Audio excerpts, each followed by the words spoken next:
mods on? I've got a cooldown mod on. Like, what do I need cooldown for? We're killing bosses in 8 seconds. You know what I mean?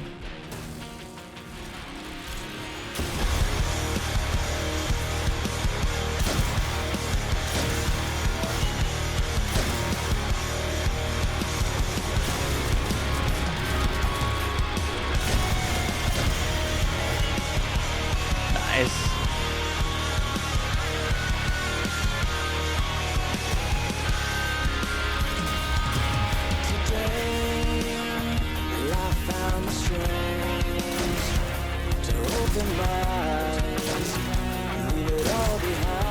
Holy shit. Okay, nope. She doesn't care. If she doesn't care, it's dead bride. She doesn't care. Yo, guys, what is up? Max in our first Descendant video, and today we have a little bit of a Hailey showcase. Now, right now, I only have 2 catalysts on Hailey. I've barely started to build her, and we're already killing bosses in like 2 to 3 shots. She is probably the strongest thing, in my opinion, that's been introduced to TFT. She's incredibly powerful, and I want to just kind of guide you a little bit on where to head in the direction of building her and kind of how she functions to get the most damage out of her. And then I will actually have like a full build guide for her tomorrow with the bossing, with the mobbing, but like just off of 2 catalysts, she is deleting things. So I wanted to give you guys just like a very quick kind of more of a showcase than anything. And then we'll have a full build guide tomorrow. Hope you enjoyed the video. Let's get right into it. So we're not really going to talk much about the one. We will have like a mobbing build on her, which we will talk more about this. What I do want to focus on for her is her 2 and her 4. This is where the big damage comes from. Right now, her 2 has a like almost 9,000 damage multiplier, and you can get it on a pretty short cooldown. The 4 ability is very interesting. It actually scales with the weapon that you're holding and allows you to pull out a sniper rifle. And there's some pretty crazy mods that it benefits from, because it not only benefits from your base damage of your weapon, but it benefits from the mods on your weapon, but not all of them. There's definitely some tricks to squeaking out a lot of damage on her. Her 3rd ability, Cold Fury, is insane. This gives you firearm critical hit rate increase per stack and skill critical hit rate per stack, and firearm penetration. You get a max of 16 stacks. With her, you are sitting at, what is it, like 45% flat additional crit chance. She is like a better version of like a Supply Moisture Valby or a the firearm enhancer Enzo. With her on my Thunder Cage, for example, my Thunder Cage is getting to 99.9% crit chance on a Descendant that looks like she's just about using abilities. So not only is this really good for her guns, but it also allows her to get guaranteed crit chance, or guaranteed crit chance, 100% crit chance on her other abilities that are hitting for thousands and thousands of multiplier, which is kind of insane. And then you get additional buffs at max stacks, so you're getting another 20% crit damage and 20% firearm at max stacks. And this firearm benefit actually helps scale the 4th ability. Now, her 2nd ability is pretty easy to understand. Doesn't matter what gun you're holding, you're going to whip this thing out and hit an enemy with a ton of damage. This is her hardest hitting ability, technically, in terms of modifier, but you want to start any fight that you're going to do against a boss with her 2. The reason for this is because it inflicts cryo on targets hit based on enemy AoE. Cryo is a debuff that makes enemies take 50% additional damage for 12 seconds. Pretty good. So you use the order that you want to do her skills in is you want to pop her 3. This is going to be what you use at the start of a fight. It's going to start stacking up crit chance. It does cost a lot of mana, which we'll talk about in a second, but it does have a mana cost per second, and it'll make you slower. Doesn't really matter for bossing. Once you have that, you're going to pop her 2nd ability to apply this big damage and her cryo multiplier. And then you whip out the 4, the Zenith, which is going to start out at a base of 4 shots. You can get this to 8 shots, and then you're going to be hitting enemies really hard. Now, the weapon that you pull out matters tremendously here, and the weapon you want to use with Hailey for the most damage, in my opinion, is going to be the Piercing Light Sniper Rifle, and we'll break that down in a second, but that's just kind of like a brief overview of her abilities. I do want to make a quick correction. The 1 ability is useful for bossing because it allows you to get to your max stacks of 9 cryo stacks. The 2 ability does apply 5 stacks of cryo. The more stacks of cryo that you have on an enemy, the more benefit you're going to get from it. So for example, with cryo, the more stacks you have, it's not like that 50% is going to be stacking. So it's like 50, 100, 150. It just means that with Hailey's abilities, whenever you hit an enemy that has a cryo stack applied to them with like her 4, you're going to be removing a stack of cryo. So for example, the 2 ability applies 5 stacks of cryo, which means that 5 of your sniper shots will get buffed, but it's possible to get a maximum of 8 shots with your sniper rifle. So you want to use the 1 in conjunction with the 2 so that you can get the maximum of 9 stacks from your cryo. And then every single shot from your 4 ability is guaranteed to get the 50% damage increase. So I was incorrect in saying that the 1 is useless, but it's just not really helpful right now because nothing has survived more than 4 shots of the sniper rifle and the 4th ability. But in terms of like group play, you're definitely going to want to use both of these so that you can get max stacks of cryo and then whip out the 4 to deal as much damage as possible. So now let's talk modules. I've barely just put on my first catalyst on Hailey. She's already hitting like a truck.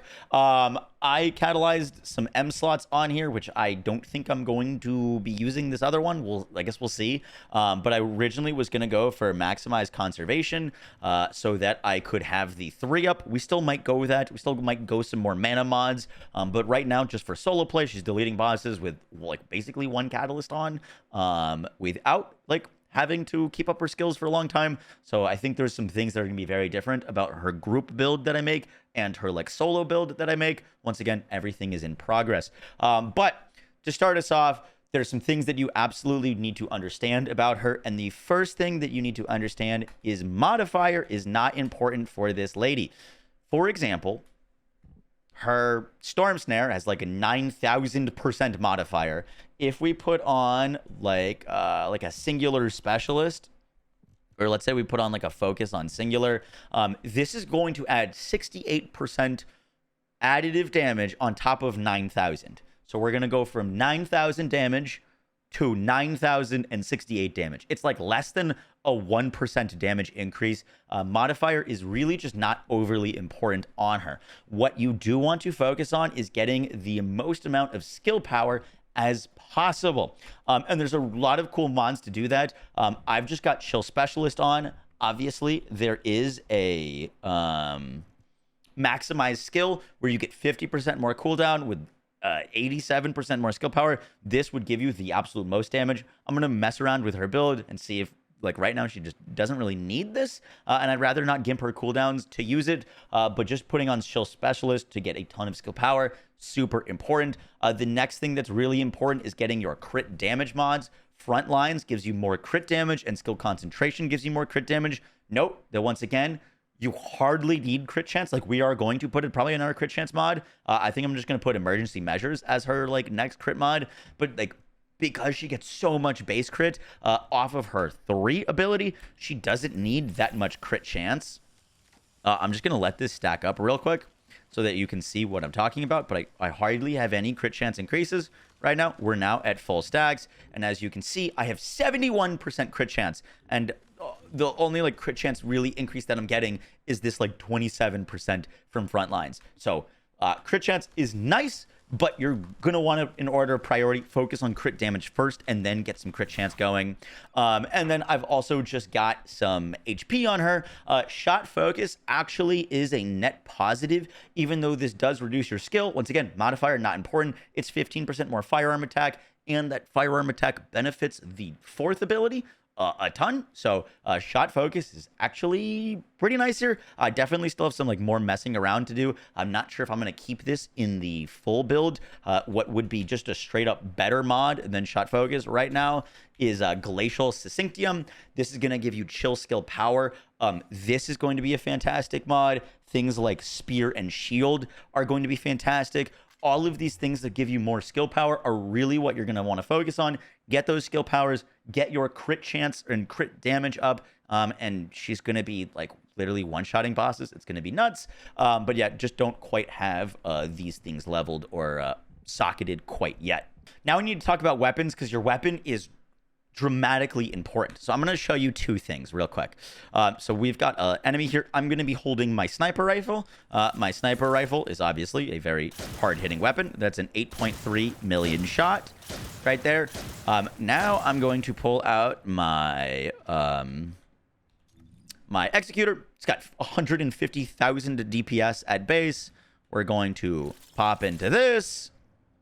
And now I'm doing 24,000 damage. 2 million on that one. 28,000 damage there.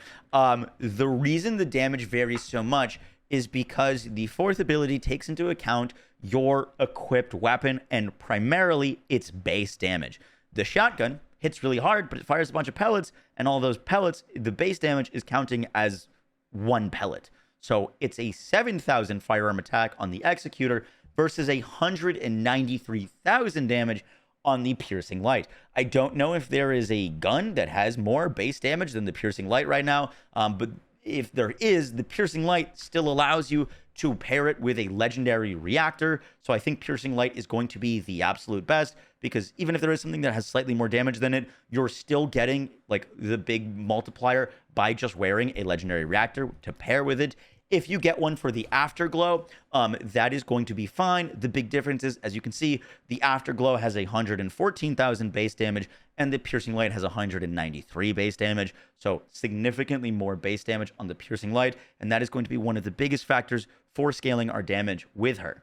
Now, in terms of modding the Piercing Light, I will have more in-depth information tomorrow when I've got more time to test. But right now, your base firearm attack mods are benefiting your damage. It seems like your weak point and crit mods are benefiting your damage. Strength and first shot does not seem to work with this. Weak point expansion does work for the fourth ability. Real life fighter does work for the fourth ability. Special sight also works. This is going to give you even more weak point damage. All of these mods seem to work. I've been using the weak point expansion because it is a massive percent increase. And obviously, you know, right now I'm only shooting this thing like twice. So I've got one shot with 140% damage. So that seems really powerful. And the other thing that you really want is weapon magazine increases. This is the best way to scale the amount of shots that you get on the 4. And you want to roll mag size on your piercing light. I obviously don't have full mag size things here, but just to give you an idea, real quick, when I click her fourth ability, oh, I'm holding the wrong sniper. Whoopsies. 1 second. Let me hold the piercing light. As you just saw with the Afterglow, without mag size, I only had 4 shots. Now I click this, I've got 6 shots. And so the magazine size is going to be very important. You can scale this up to 8 shots, which is going to double the damage of your 4. So even though it'd be like, oh, I'm maybe missing out on a little bit of damage because I'm going mag size, you're technically doubling the damage of the output of the 4, which is going to be worth it in the long run. So I definitely think mag size is going to be very important for maximizing her DPS output. Last things to talk about, on your reactor, you're going to want a piercing light mounting, ideally with chill and singular. Your god tier reactor is going to be critical hit damage and damage to Colossus. That would skyrocket your damage. I've got a good one, not a great one right now. And you'd want to wear the Slayer set for the base damage skill power increase for bossing. Once again, we'll have a more in-depth guide out tomorrow, but I just wanted to give you guys kind of the basis of where to head with Hailey, because right now she is hitting like a truck. I hope you guys enjoyed the little video and the showcase. I will catch y'all in the next one, guys. Take care. Peace.